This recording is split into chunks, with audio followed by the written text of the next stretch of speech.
This is question 17 from the 2013 exam. This is an easy one to get marks for.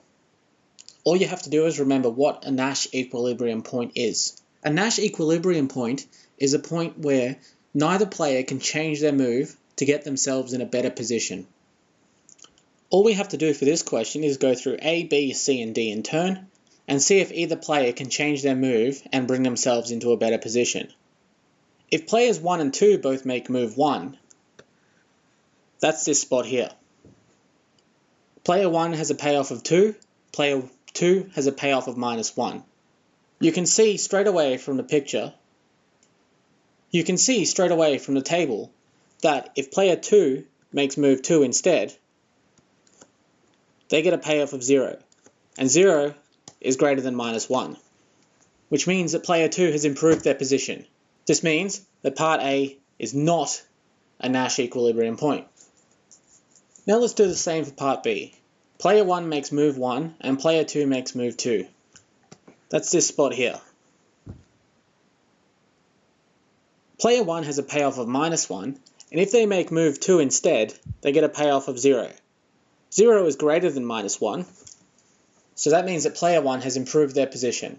Since player 1 can improve their position from this point, this is also not a Nash equilibrium point.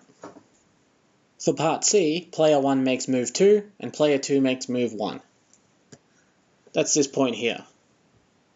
Player 1 has a payoff of -1, and if they do move 1 instead, they get a payoff of 2, which is a better situation for them. This means that part C is also not a Nash equilibrium point. Finally, if players 1 and 2 both make move 2, that's this point here. Player 1 has a payoff of 0, and if player 1 changes their move to move 1, they have a payoff of -1, which puts them in a worse situation. So player 1 doesn't want to change. Player 2 has a payoff of 3. If they change their move to move 1, they have a payoff of 2, which is less than 3, which means that player 2 can't improve their position either.